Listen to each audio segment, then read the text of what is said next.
microbes need to grow: food, acid, time, temperature, oxygen, moisture. There are two kinds of microorganisms. Autotrophic one can make their own food, while the heterotrophic one depends on others. What about their waste? Some microorganisms produce waste products on the food in which they grow. Sometimes this waste product is desirable. For example, the formation of lactic acid during cheese making or the production of alcohol in making of wines.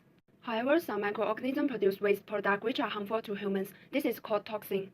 It can make our body feel sick, such as vomiting, diarrhea, and fever.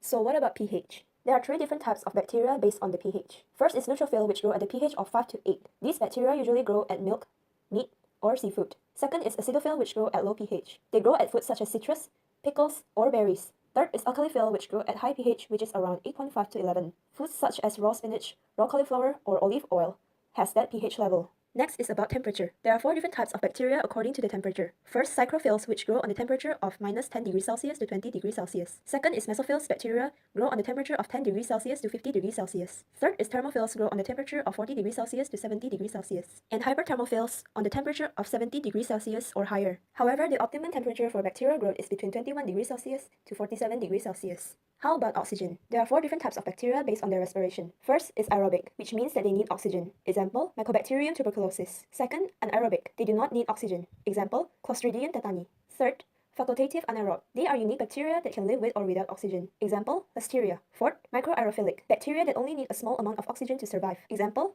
Vibrio cholerae. Okay, then the osmotic pressure. There are different effects of osmosis on bacterial cells. Here are the different situations. The first one is isotonic solution. It shows no net movement of water. The second one is hypotonic solution. Water moves into cell and may cause the cell to burst if the wall is weak or damaged. The third one is hypotonic solution.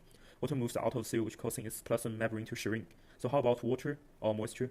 Well, moist condition encourages microbe growth. The microbes will use the free water inside the cells of food. It also encourages yeast and mold growing dry food. And how to prevent it? The answer is dehydration.